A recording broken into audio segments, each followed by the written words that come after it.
Konnichiwa from BA. This is a Rorschach Japan update from the 28th of August 2025. A quick summary of what's going down in Japan. With Prime Minister Shigeru Ishiba's popularity at an all-time low, newspaper Yomiuri Shimbun conducted a survey and found that the public liked Sanae Takaichi, a former economic security minister, as the top choice for the next president of the Liberal Democratic Party, or LDP.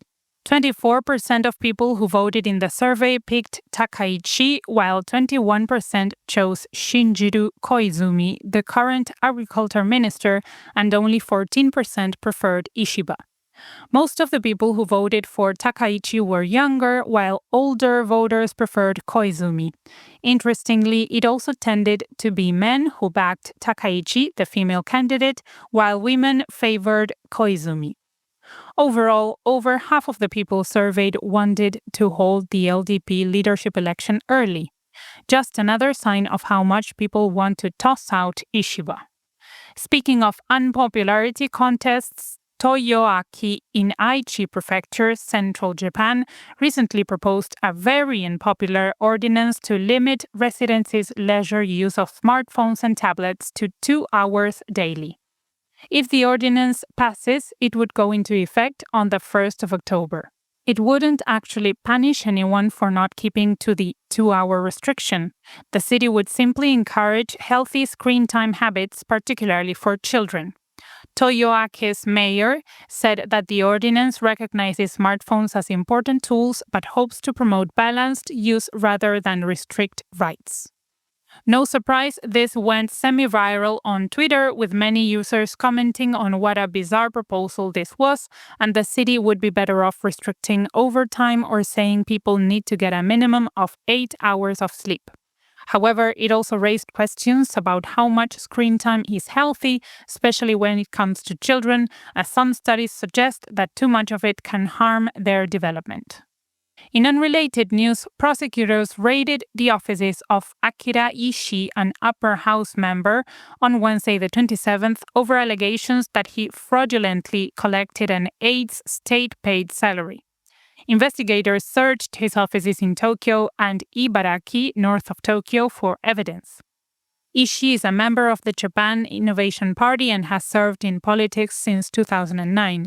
Japan has a history of similar salary fraud cases despite 2004 reforms aimed at preventing fraud in lawmakers' aides' wages.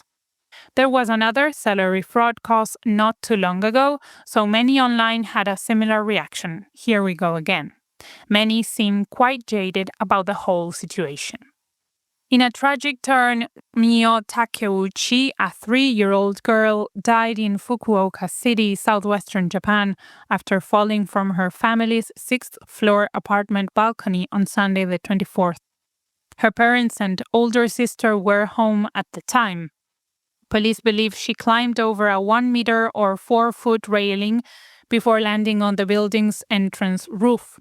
Her father, who heard a sliding window open, discovered her and called an ambulance. She suffered a severe head injury and hospital staff pronounced her dead soon after. Though far from the same level of tragedy, a shock took place in Nagoya, central Japan, when locals found that someone had beheaded a statue of Toyotomi Hideyoshi, a famous 16th-century warlord. A local businessman had donated the statue to the city in 2013, and it was placed on a popular shopping street. Other statues of warlords have also been damaged in the past. The Hideyoshi statue's neck is temporarily covered with duct tape, while the Shopping Street Association keeps the head, which was found nearby, safe. In business news, Mercedes-Benz's pension trust sold its entire nearly 4% stake in Nissan Motor for almost 48 billion yen, which is $325 million. Right after that, Nissan's stock fell nearly 6%, its worst drop since July, reflecting investor doubts over the company's turnaround amid weak US and China sales and recent quarterly losses of $535 million. Mercedes-Benz said it had sold the stake as part of a portfolio cleanup and not for any strategic reasons. Nissan, led by a new CEO, is trying to think of ways to cut costs, but he only recently took over, so it's too soon to say how that will turn out. That wasn't all in business. Mitsubishi Corporation said on Wednesday the 27th that it wasn't going to be a part of Japan's domestic offshore wind projects anymore. The company said construction costs more than doubled compared with the original estimates, and it just couldn't afford it anymore. They said the main reasons for increased costs were inflation, supply chain problems, the Ukraine war, and rising rates. The government started the project to meet renewable energy goals, and many companies placed their bids for different areas to build wind turbines.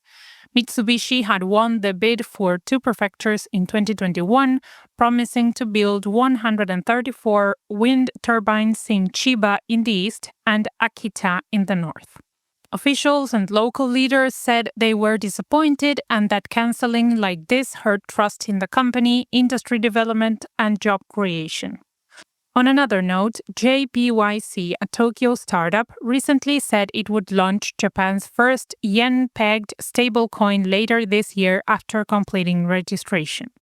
The company said the coins will make it easy to have low-cost international transfers and instant payments without banks. Next up, Mount Shimmoedake, an active volcano in Kagoshima Prefecture in the southwest, erupted on Thursday the 28th. The volcano sent ash 5,500 meters or 18,000 feet into the sky. No one saw any large rocks or lava flows, but the meteorological agency kept the alert at level 3, which warns people to stay away from the crater. Nearby towns reported heavy ash falls. Experts warned that rainfall on the ash could cause disasters like landslides or flooding, so it would be best to clean up the ash as soon as possible. Volcanoes aren't all that's hot this week. Tokyo logged a record 10 straight days of the temperature being 35 degrees Celsius, 95 degrees Fahrenheit or higher, the first such streak since records began 150 years ago. This follows Japan having its hottest ever June and July. Officials warn of rising heat stroke risks, especially for the elderly, with over 8,400 hospitalized last week. Scientists link intensifying heat waves to climate change, which is also disrupting cherry blossom cycles and delaying Mount Fuji's snowcap. Meanwhile, 180 people gathered at a memorial in Tokyo on Saturday the 23rd, marking 80 years since Japan's World War II internees were sent to Soviet labor camps. Around 55,000 died in the labor camps, but only about half of the remains have been uncovered, and Russia stopped the collection a few years ago when it first started attacking Ukraine. Some of the memorial's attendees said the government should fully investigate the scale and suffering of those in the labor camps because a lot was still unknown. Closing this edition with travel news, a Kyoto News survey found that 92 municipalities are thinking of adding lodging taxes on hotels and traditional Japanese inns called ryokan. In total, Kyoto News surveyed around 1,700 local governments about lodging taxes. While around 500 said they are not interested, 700 were, but hadn't started any official processes. 92 are seriously considering it. 35 gained approval, and 12 of those have already implemented the tax, while the other 23 will do so by 2026. Most intend to use revenue for promotion of local tourist spots, to build facilities for tourism, preserve historical sites, and develop infrastructure for foreign visitors. Many set the tax at around 200 yen, which is just over $1 per night, though luxury hotels and inns may charge 1,000 yen, about $7 or more. And that's it for this week. Thank you for joining us. The new Ramble On Georgian slang is out now. Check out the hashtag Georgian slang. You can find the episode in the Rorschach Georgia update on your favorite streaming platform or follow the link in the show notes. By the way, are you interested in Japanese slang? Would you like us to make an episode on that? email us at info@rorschach.com. You can also contact us on Twitter and Instagram at Rorschach Japan. Matane!